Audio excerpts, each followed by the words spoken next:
않고 그냥 움직임 없이 그냥 그 자리에 머물러 있는 것이에요. 근데 자극을 주면 줄수록 이 쥐는 더 이 자리에서 벗어나려고 노력하고 또 극복하려고 노력하는 그런 모습들을 가지게 됐다라는 것이죠. 그러니까 동기가 약하니까 행동하고자 하는 의지가 별로 없는 것을 이 쥐를 통해서 깨닫게 되어지는 것이죠. 반대로 높은 자극을 통해서 적정선에 스트레스를 주게 되어지니까 이 쥐도 성과가 올라가는 거예요. 자기의 길을 찾게 되고 자신의 비전을 찾게 되고. 그러니까 그러한 자극은 오히려 그 쥐가 살아갈 수 있는 동기를 갖게 되는 그러한 목표점을 갖게 되는 그러한 일들이 벌어졌다라는 것이죠. 근데 이렇게 자극을 주는 것도 중요하고 스트레스를 주는 것도 중요한데 지나치게 자극을 한번 줘봤더니 오히려 이 쥐가 불안해서 막 이리 갈지 저리 갈지 방황하고 어떻게 할지 모르는 것입니다. 그렇다 보니까 오히려 더 성과가 낮아지는 그러한 실험의 결과가 나온 것이죠.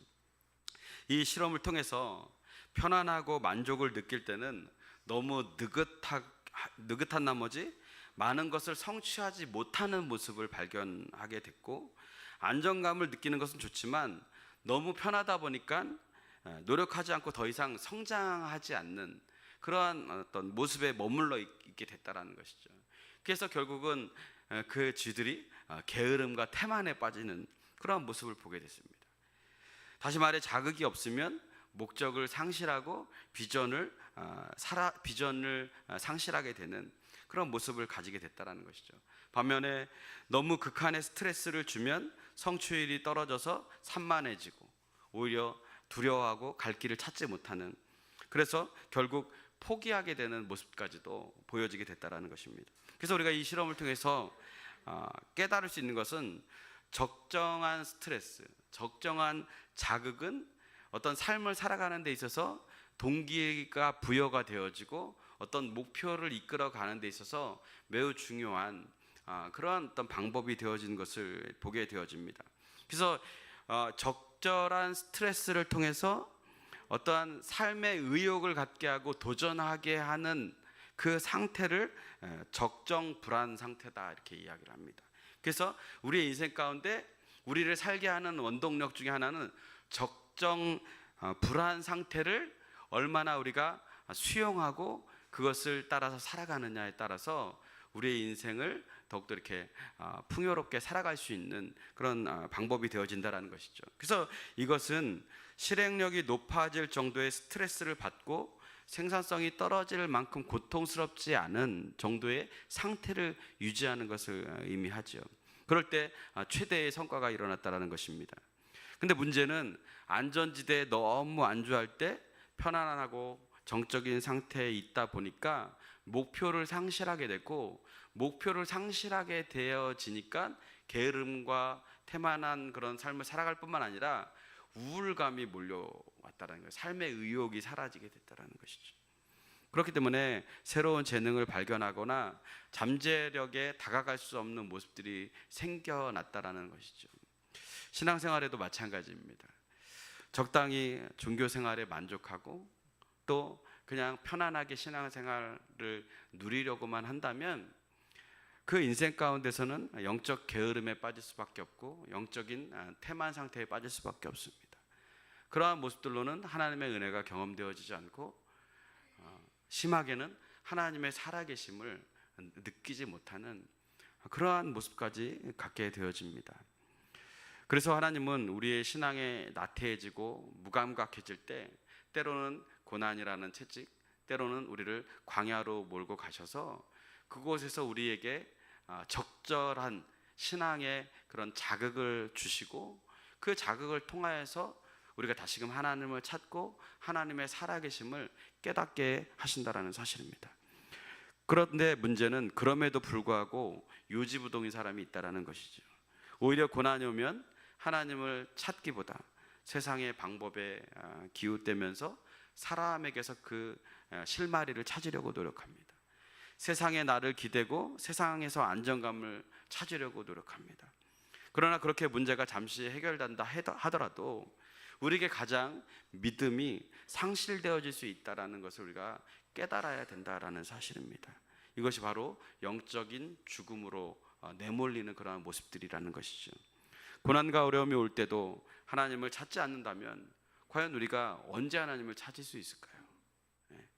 평안하고 안정될 때도 우리가 하나님을 예배하지 못하고 기도하지 못한다면 바쁘고 어려울 때 과연 하나님 앞에 기도하고 예배할 수 있을까요? 혹시 여러분의 믿음은 제대로 작동되어져 있습니까? 아니면 작은 자극마저도, 작은 스트레스마저도 거부하면서 이것 때문에 내가 하나님을 믿지 않겠다고, 이게 두려워서 내가 지금 누리고 있는 평안을 빼앗길까 봐 행여나 믿음의 삶을 거부하고 있지 않은지 우리 스스로를 돌아봐야 된다는 것입니다. 마치 죽은 시계도 하루에 2번은 맞잖아요. 그죠? 하루에 2번은 맞아요. 예. 근데 내가 주일 성수 한두 번 한다고 내가 지금 마치 살아있는 시계처럼 착각하고 사는 사람들이 너무나 많다라는 것이죠. 예. 시계도 2번 맞는데 내 인생에서 한 번만 맞추고서 어떻게 신앙생활을 하냐는 거예요. 예. 그러므로 우리가 우리의 믿음이 언제 작동이 되어지는가 우리가 성령 안에서 민감할 필요가 있다는 것이죠. 그래서 우리는 주기적으로 우리의 신앙을 점검해 보고 하나님이 우리에게 주시는 이런 고난과 또 광야의 삶이 있다면 하나님을 찾을 때가 됐구나, 우리가 하나님 앞에 더 나아가야 되는구나, 그런 깨달음이 있어야 될 줄로 믿습니다. 오늘 본문의 시는 다윗이 기록한 시입니다. 이 시는 사무엘상 21장을 배경으로 해서 쓰여진 그런 시입니다. 다윗이 사울에 의해서 광야에서 쫓겨다니게 되어지죠. 근데 결국 이리 도망치고 저리 도망쳐도 계속해서 사울은 다윗을 쫓는 일을 멈출 생각이 없습니다. 그래서 그러한 스트레스와 그러한 고통을 피하고자 다윗이 블레셋이라는 나라에 도주하려는 생각을 갖게 되어집니다. 그래서 하나님이 함께 하신 광야길임에도 불구하고 이제껏 광야에서 살면서도 하나님이 계속 피할 길을 주시고 승리를 주셨는데도 불구하고 자신을 따르는 많은 사람들과 광야에서 사울에게 쫓기는 삶을 언제까지 해야 되나, 언제까지 이렇게 피곤한 삶을 살아가야 되나 막막하기만 한 것입니다. 그래서 얼마 못 가서 이 사울의 군대에게 잡힐까봐 두려운 마음이 계속해서 마음에 엄습해서 오는 것입니다. 그래서 다윗의 마음에 그런 마음이 생긴 거예요. 잠시 이곳을 떠나야 되겠다. 하나님이 이곳에 머물러 있기를 원했지만 이렇게 있다가는 내가 생각하기에는 머지않아 잡히고 위기를 맞을 것 같다. 그래서 사울이 잡지 못할 완벽한 피난처가 어디인가 둘러봤더니 이스라엘 경내에는 없는 거예요. 그리고 보니까는 우리 이스라엘을 괴롭혔던 저 강성한 블레셋에 숨으면 사울도 쫓아오지 않겠지라는 생각들을 갖게 되어지는 것입니다. 그래서 문제를 해결하려고 하나님을 부인하고 조롱하는 그 세상 속으로 다윗이 들어가게 됐다라는 것이죠. 마치 하나님을 믿지만 바쁜 게 정리되면, 물질적인 문제가 좀 해결되어지면 그때까지만 좀 교회를 떠나야 되겠다라고 생각하는 우리의 모습과 너무나 닮아 있는 것이죠. 그러나 영영 떠나서 아직 못 오는 분들도 계시죠. 그죠? 그래서 교회에서 가장 많이 하는 거짓말이 뭐냐면, 바쁜 거 다 끝나면 열심히 봉사할게요, 목사님. 하나님이 축복해 주시면 제가 주님 섬길게요. 이런 말을 참 많이 듣습니다. 과거나 현재나 미래나 계속 들을 것 같아요. 그런데 이것은 믿음 없는 소리이고 또 귀에만 좋은 소리일 뿐, 그것을 행함으로 살아가는 사람들을 제가 많이 보지를 못했어요. 여러분, 행함이 우리의 믿음을 증거합니다. 그래서 다윗이 생각한 것은 사울의 손길이 미치지 않는 이 블레셋 땅으로 망명하는 것입니다. 그 결과 다윗은 이 블레셋 가드의 왕인 이 아기스에게 도주하게 되고 사울은 그 소식을 듣게 됩니다. 그러니까 정말 다윗이 생각했던 것처럼 사울이 쫓다가 되돌아가요. 내 손이 미칠 수 없는 곳으로 갔구나. 지금 당장은 문제가 내 생각대로 잘 풀리는 것 같아요. 그래서 블레셋 지역 가운데 가드라는 지역을 다스리던 이 아기스에게 자신의 생명을 의탁합니다. 부탁해요. 정치적인 망명을 시도한 것이죠. 그래서 이 아기스는 순간 다윗이 망명한다고 하니까 한편으로는 굉장히 흥미를 느껴요. 왜냐하면 당대 이 다윗은 최고의 장군이었습니다. 그래서 그 최고의 장수를 내가 수하로 둘 수 있다면 이 블레셋이라는 나라를 얼마나 더 강성하게 키울 수 있을까, 그런 마음이 들었을 것입니다. 그래서 그것을 굉장히 매력적으로 받아들이게 됩니다. 그런데 그의 신하들이 이 다윗의 망명을 반대하고 일어서는 거예요. 왜냐하면 왕이여, 다윗을 우리가 받아들였다가 저 골리앗을 죽인 사람이 다윗인데, 이스라엘이 우리나라와 적대국인데 저가 이곳에서 힘을 키워서 만약에 쿠데타를 일으키면 우리는 더 어려움에 처할 수 있다라는 것이죠. 그래서 나중에 변심하면 더 큰 화근이 되니까 오히려 다윗을 없애자는 것입니다. 여러분, 가드는 다윗이 죽였던 이 거인 골리앗의 고향입니다. 그러니까 골리앗을 추종하거나 골리앗과 관계에 있었던 그런 사람들이 아직도 이 땅에는 많이 있죠. 근데 다윗이 이 고난을 피하려고 세상과 타협하는 것입니다. 자신이 그렇게 싫어하고 멀리하려고 했고 그랬던 이 블레셋과 타협을 하려고. 왜요? 먹고 살려고. 먹고 살려고. 이게 믿음의 선택이 아니고 믿음의 길이 아닌데 하나님이 싫어하는 일인데도 불구하고 그가 자신의 생각을 따라서 행한 것이죠. 여러분, 믿음의 사람으로서 하지 말아야 할 방법으로 살 길을 찾는 것은요, 지금 당장은 지혜로 볼 수 있으나 그것은 결코 옳은 일이 아닙니다. 골리앗은 하나님의 백성을 조롱하고 저주했던 블레셋 장군이죠. 그 앞에서 다윗이 뭐라고 얘기하나요?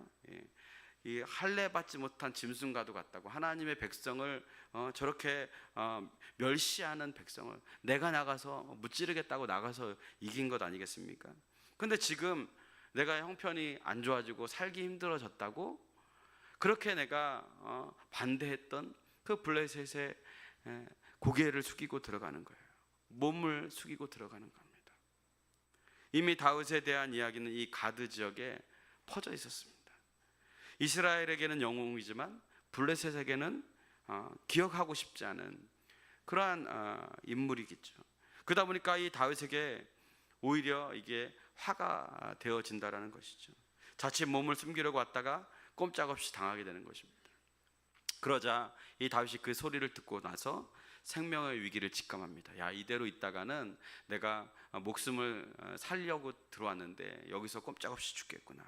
그래서 그가 미친 연기를 해요.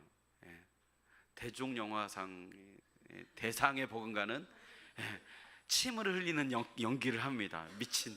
그래서 처음에 막 침에 막 질질 흘리면서 막 그렇게 미친 척을 하는 거예요. 그러니까 이 아기스 왕이 다윗을 보니까 자기가 들었던 그 다윗이 아닌 거예요. 저가 이제 미쳤구나. 사울에게 쫓겨다니더니 이제 돌았구나. 그러면서 누가 저것을 여기에 끌어들고 왔냐고 빨리 내쫓으라고 손사래를 치는 것입니다. 그래서 결국 겨우 다윗이 목숨을 구하게 되죠. 이것이 사무엘상 21장의 내용입니다. 한때 믿음의 거장이 너무나 초라한 현실로 쫓겨나고 있는 것입니다. 이러한 다윗도 이런데 우리는 어떻겠습니까? 우리는 삶의 고난과 광야라고 여겨지는 이 땅 가운데서 고난과 어려움이 올 때에 과연 우리는 하나님 앞에 살아가고 있는지, 아니면 이 다윗과 같이 일단 살고 보자. 그래서 하나님이 원치 않는 일도 하고 하나님이 원치 않는 방법으로 세상을 살아가려는 모습이 우리 가운데 있다면 그 인생은 오래 가지 못하는 것이에요. 우리가 잘 아는 엘리야도 갈멜산에서 바알 선지자와 아세라 선지자들과 대적하여서 850대 1로 승리를 하게 되어지죠. 우리 같으면 그렇게 850대 1로 이겼다면 아마 담대할 것 같습니다. 하나님이 나와 함께 하셔서 불을 내리시고 비를 내리실 정도의 그러한 하나님의 기적이 나의 입술에 달려 있다면 우리는 두려워하지 않을 것 같아요. 그런데 이 북이스라엘의 여왕인 이세벨이 내가 내일까지 저 엘리야를 죽이지 않으면 내가 섬기는 신이 나를 죽일 것이다 라고 하면서 내가 저 엘리야를 내일 꼭 죽일 것이다 라고 하니까 어떻게 합니까? 엘리야가 그 이야기를 듣고서 겁을 먹어요. 그래서 주랭랑을 칩니다. 도망쳐요. 어디까지 도망쳐요? 브엘세바를 지나서 브엘세바 남단 애굽 바로 위에까지 도망을 쳐가지고 거기서 로뎀나무 아래서 하나님 저 다 차라리 지금 죽여주십시오. 지금 저를 데려가 주세요. 그렇게 공황장애가 와가지고 우울증이 걸려가지고 하나님 앞에 맨날 죽여달라고 데려가달라고 기도하는 겁니다. 어제의 영웅이 오늘의 영웅은 아니었습니다. 여러분, 인간은 다 연약하죠. 내 믿음을 내 스스로 장담하지 못합니다. 저도 제 믿음을 장담하지 못해요. 이 땅에 많은 목회자들도 넘어지고 쓰러지잖아요. 그렇게 의기롭게 교회를 세우고 부흥을 이룬 많은 교회 목사들도 넘어집니다. 어제의 오늘이 내일의 내가 아니었다라는 사실이에요. 하나님 오늘 다윗의 모습을 통해서 지금 우리가 믿음이 있는 것처럼 살아가지만 우리는 여전히 연약한 존재이고, 그래서 하나님을 의지하지 않고는 우리 또한 넘어질 수밖에 없는 존재임을 하나님 우리에게 말씀해 주고 계시는 줄로 믿습니다. 오늘 시편의 제목은 가드왕 아비멜렉에 의해서 쫓겨난 이후에 지은 시라고 부제가 달려 있습니다. 다윗이 이렇게 블레셋의 수모를 당하고 다시 구사일생으로 살아난 다음에 깨달은 것이 뭔가요? 우리 8절 말씀을 함께 보겠습니다. 시작. 너희는 여호와의 선하심을 맛보아 알지어다. 그에게 피하는 자는 복이 있도다. 하나님의 선하심을 맛보는 것은, 맛볼 수 있는 길은 다른 것이 아니라는 거예요. 하나님께 피하면 된다라는 거예요. 하나님께 피하지 않고 사람에게 피하고 사람에게 의지하고 사람에게 도움을 청하는 그러한 사람들이 너무나 많다라는 사실이죠. 근데 성경은 이러한 사람들이 너무너무나 어리석다라는 것을 우리에게 말씀해주고 있다라는 것이죠. 그래서 다윗이 회개하는 마음으로 이 시를 고백하는 겁니다.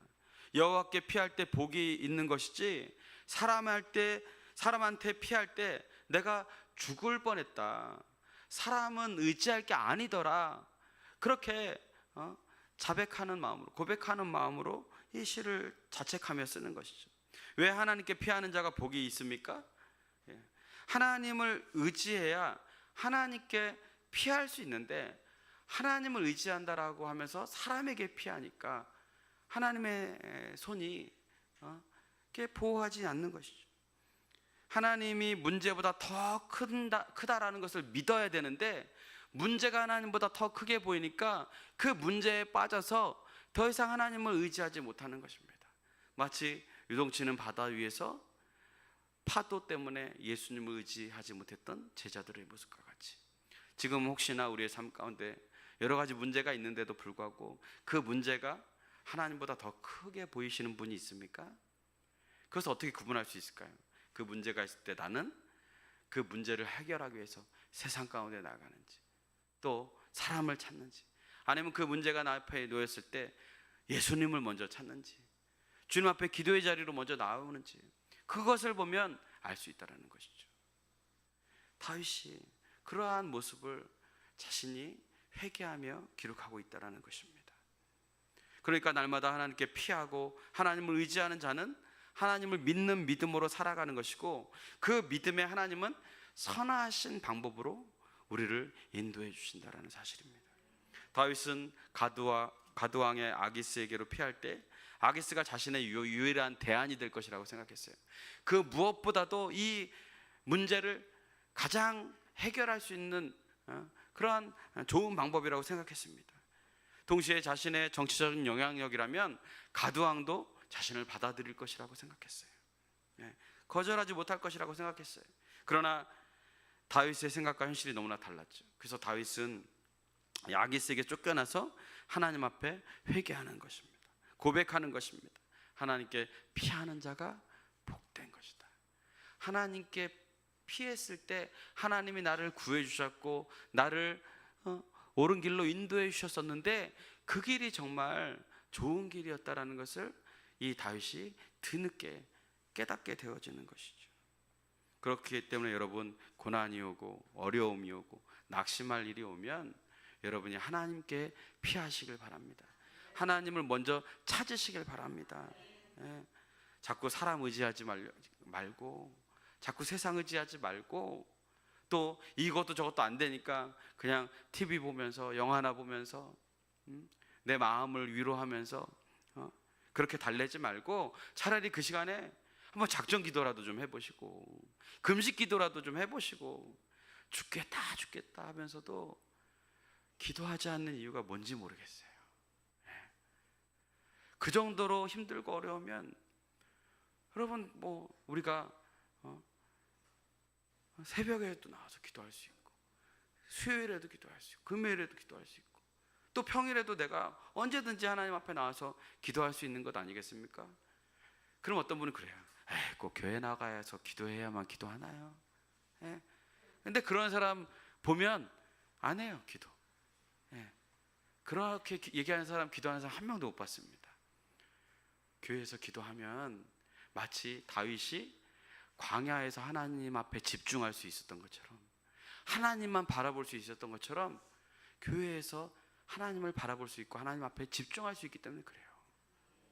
그렇기 때문에 여러분들이 하나님 앞에 기도의 끈을 놓지 말고 기도하시길 바랍니다. 제가 다른 교회 다니면서요, 참 부러운 교회가 있어요. 막 교회가 잘 돼 있고, 밥이 맛있고, 막 성도가 많고, 그런 교회보다 제가 이렇게 가끔 이제 친구 목사님이나 또 선배 목사님들 찾아뵈면 교회 갈 때마다 이렇게 한 분씩 이렇게 교회 와서 기도하는 모습들을 보게 돼요. 교육관에서 기도하는 분도 있고, 그런 모습을 보면 주님, 저도 이런 교회 다니고 싶습니다. 기도의 불이 꺼지지 않는 교회, 그 교회가 우리 교회가 됐으면 좋겠습니다. 그 역할을 여러분이 좀 해주시면 안 되겠습니까? 안 되겠어요? 목소리가 점점 기어들어가. 하나님은 계속해서 제사장들을 통해서 성막의 촛불이 꺼지지 않도록 계속 그것을 관리하는 사람을 두셨잖아요. 그죠? 교회의 기도의 불이 꺼지는 순간 그 교회의 성장은 멈추는 거고요, 부흥은 멈추는 것이고 하나님의 역사는 멈추는 것입니다. 불은 언제 꺼요? 성막이 이동될 때 끄는 거죠. 여러분, 우리의 기도의 불은 언제 꺼집니까? 하나님이 이 땅에서 우리의 육신의 장막이 다 끝나고 주님이 부르실 때, 그때 이제 끄고서 그냥 주님 따라가면 되는 거예요. 근데 너무 일찍 끄지 않으셨나요? 초인제 샀는데 아직도 새 거야. 초 20년 전에 샀는데 아직도 새 거야. 불 한 번 아직 안 붙여본 사람들 여기 수두룩할 것 같아요. 좀 한번 우리 불 좀 켜보자고요. 그 불을 켤 때 우리의 의지, 우리의 생각, 우리의 연약함이 있지만 성령께서 우리의 마음을 감동시키시고 회복시켜 주셔서 영적인 승리가 우리의 삶 가운데 충만하게 임하여지는 것입니다. 그렇기 때문에 여러분, 우리 성도들 만나면 탁구 치러 와, 이것도 좋지만 우리 좀 같이 기도하러 가자, 이런 얘기 좀 해줬으면 좋겠어요. 어제 누가 얘기하더라고요. 탁구 치러 오라고 했다고. 좋아요. 탁구 치고만 가지 마시고 여기 와서 좀 기도 좀 하자고요. 기도 좀. 저도 좀 그런 기대와 소망을 좀 가질 수 있도록 여러분 함께 좀 애써주시고, 그럼 얼마나 하나님이 이 교회 보시면 흐뭇하겠습니까? 우리 교회가 뭐 탁구장도 아니고 당구장도 아니고, 그거 하는 것, 주 안에서 교제하는 거 좋습니다. 근데 그것만 하고 끝나면 여기 탁구장이죠. 여기 당구장이죠. 그죠? 예, 우리 함께 기도하고 하나님 예배하고 서로 믿음으로 격려하며 그렇게 살아가는 것이죠. 예. 예수님은 포도나무에 우리는 가지라 그랬어요. 그죠? 가지는 뭘 잘해야 된다 그랬죠? 예. 잘 붙어 있는 게 가장 잘하는 겁니다. 예? 우리 인생에 고난이 없을 수 없어요. 비바람이 불지 않을 수 없습니다. 그런데 우리가 사는 방법은 뭐예요? 비바람이 쳐도 남에 딱 붙어 있는 거예요. 예수님께 딱 붙어 있으면 우리는 그 비바람 속에서도 그 풍랑을 이기고 그 바람을 이기고 열매를 맺게 되는 것입니다. 그리고 어떻게 해서든지 나무에게서부터 영양분을 받으려고 막 기를 쓰는 겁니다. 기를 쓰는 거예요. 그래서 말씀도 듣고 기도도 하고, 예? 그러면서 하나님이 우리에게 주실 그 믿음의 양분들을, 자양분들을 막 쭉쭉 빨아들여야죠. 그죠? 예. 옛날에 제가 어렸을 때도 밥을 그렇게 이제 막 차려주시잖아요. 집에 손님이 오세요. 그러면 이제 막 손님 이렇게 앉고 아버지 저 이렇게 앉으면 어머니가 이렇게 차려줘요. 그러면 아버지랑 친구 밥은 이만큼 이렇게 주세요. 근데 제 공기는 어리다고 늘 반 공기만 주시는 거예요. 그럼 제가 이렇게 가만히 있다가 이렇게 손님이 감사합니다 이렇게 인사하려고 할 때 내가 바꿔줘요. 큰 밥을 내 앞에 딱 갖다 놓고서. 그래서 제가 이 모양이 됐어요. 여러분, 우리가 하나님의 은혜의 자양분을 쭉쭉 빨아들여서 정말 건강을 유지해야 되지 않겠습니까? 다윗의 어리석은 선택은 그의 삶을 매우 위태롭게 했습니다. 그러나 이 고난이 다윗의 믿음을 성장하게 했습니다. 다윗이 왜 훌륭할까요? 실패도 많이 했고 실수도 많이 했고 죄도 졌는데 왜 다윗이 훌륭할까요? 그것은 인생의 실패 뒤에 다윗은 늘 하나님께 돌아왔다라는 거예요. 믿음의 자리로 돌아왔다라는 거예요. 회개 자리로 돌아왔다는 거예요. 그게 달라요. 우리는 실패하고 낙심하고 고난이 되어지고 그러면 어떡합니까? 하나님을 처음에 기도해 달라고 믿다가 하나님을 떠나버려요. 믿지 않아요. 더 이상 의지하지 않습니다. 북이스라엘의 왕 중에서요, 성경은요 단 한 사람의 왕도 의롭다라고 여기지 않아요. 왜 그렇습니까? 하나님의 역사가 없었을까요? 하나님의 인도하심이 없었을까요? 아니에요. 하나님은 긍휼과 사랑으로 계속해서 왕을 바꿔가면서까지 이스라엘이 돌아오도록 기회를 주세요. 그럼에도 불구하고 올라오는 왕마다 하나님 앞에 악하게 행하고 여로보암의 길로 행하고 하나님을 떠나요. 그러니까 결국 이 북이스라엘이 망하게 되어지죠.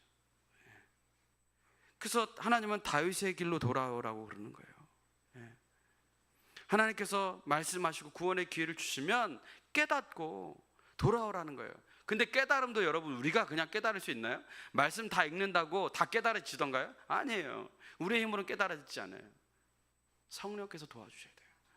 성령을 우리가 의지해서 성령의 은혜를 사모함으로 말씀을 대할 때 그 말씀이 처음에 읽을 때는 글자였는데 이게 생명이 되어서 나의 삶 가운데 역사하는 기적이 되어진다는 사실이에요. 그러므로 우리는 날마다 하나님 앞에 답을 찾으려고 노력해야 됩니다. 우리는 어떻습니까? 위기와 어려움이 오고 크고 작은 고비가 있을 때마다 하나님을 의지하는 것이 가장 안전하고 선한 길임에도 불구하고 우리는 여전히 세상 가운데서 그 답을 찾으려고 노력합니다. 하나님보다 사람을 의지하고 성전보다 다른 장소에 몸을 피하려고 합니다. 그렇다면 그 장소나 사람이 우리를 배신하는 경험을 우리는 반드시 경험할 수밖에 없습니다. 믿음의 조상 아브라함도 하나님이 가나안 땅, 약속의 땅으로 인도해 주셨죠.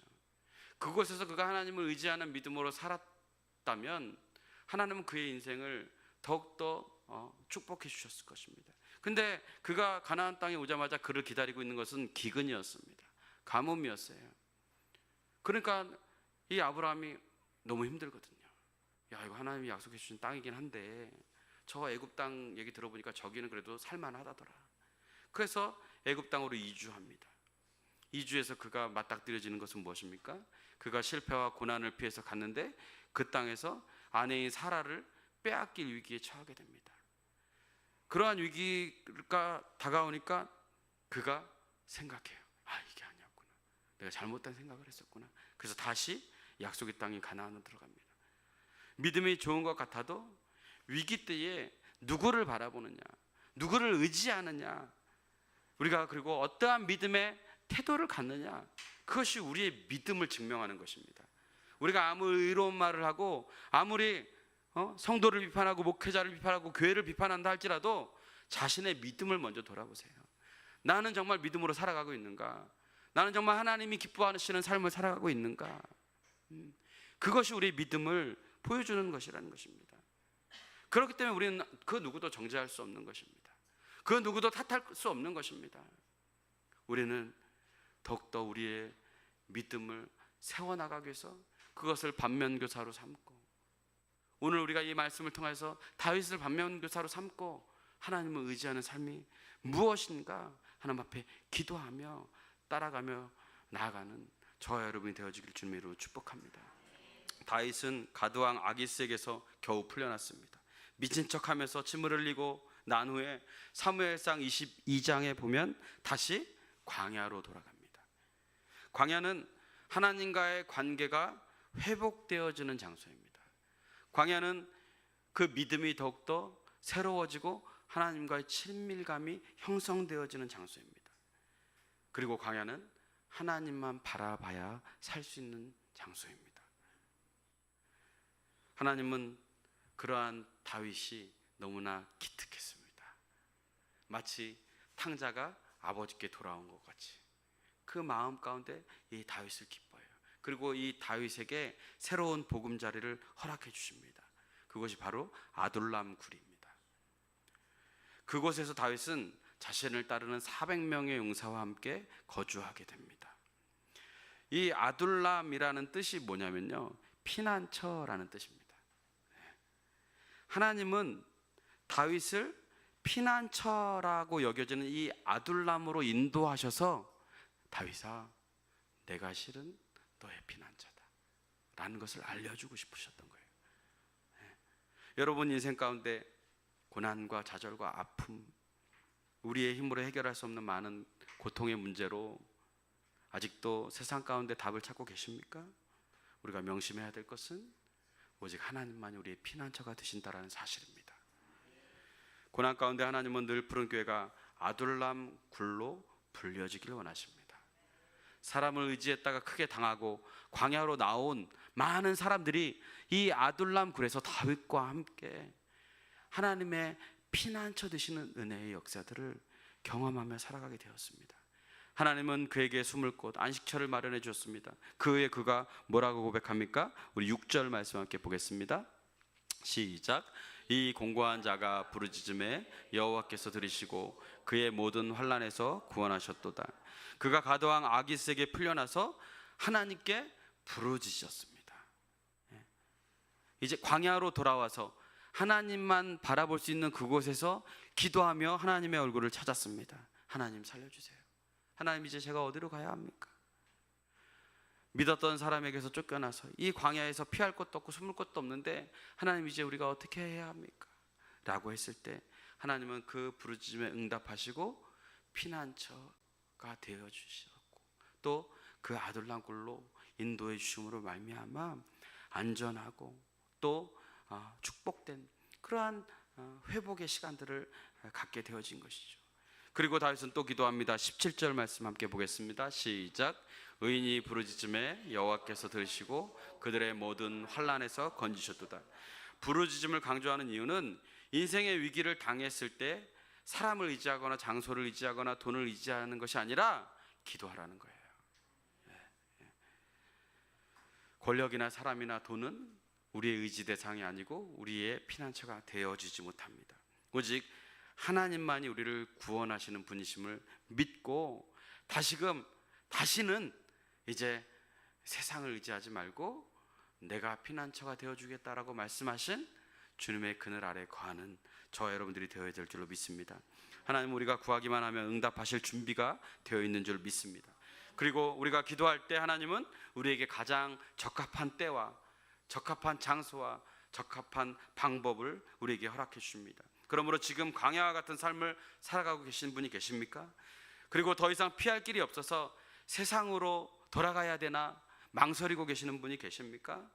혹시나 사람을 의지해서 좀 기대 보아서 이 어려움을 이겨보려고 하는 분들이 계신가요?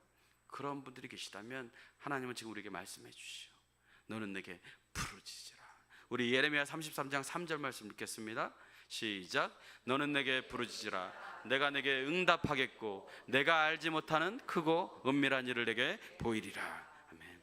기도할 때 하나님은 우리도 알지 못하는 크고 비밀한 일들을 가지고 계시고 그것을 우리 가운데 이루어 주실 줄로 믿습니다. 그러므로 하나님께 우리가 피할 곳을 찾게 해달라고, 우리 인생의 아둘람 길을 발견할 수 있도록 하나님 역사해달라고 기도하시고, 우리가 하나님을 의지할 때 하나님은 선하시고 인자하심 가운데 우리의 인생의 아둘람 길을 찾게 하심으로 말미암아 다시금 우리가 주님의 얼굴을 구하며 주님과 동행하는 삶을 살아가게 하실 줄로 믿습니다. 한 주 동안도 그 인생의 아둘람 되어주시는 하나님을 의지하며 승리하며 나아가는 저와 여러분들이 되어주시기를 주님의 이름으로 축복합니다. 함께 기도하겠습니다. 하나님 감사합니다. 오늘 다윗이 그의 인생 가운데 가장 큰 위기를 맞이하였지만 그가 하나님을 찾기보다 세상 가운데서 그 방법을 찾을 때에 그 길이 참된 피난처가 되어주지 못하는 것을 우리가 발견하게 됩니다. 하나님, 우리의 인생 가운데 가장 큰 피난처요, 가장 완전한 피난처는 오직 하나님인 줄로 믿습니다. 그 믿음을 가지고 우리가 살아갈 수 있도록 인도하여 주시고, 비바람이 불을지라도 우리의 포도나무 되신 주님께 붙어 있어서 우리가 하나님의 말씀을 앞세워 살아감으로 말미암아 날마다 영적인 승리, 믿음의 승리를 이뤄나가는 우리 모두가 다 되어줄 수 있도록 인도하여 주시옵소서. 감사드리옵고 예수 그리스도의 이름으로 기도드렸습니다. 아멘. 이 시간에 우리 남전도 회원들 나오셔서 하나님 앞에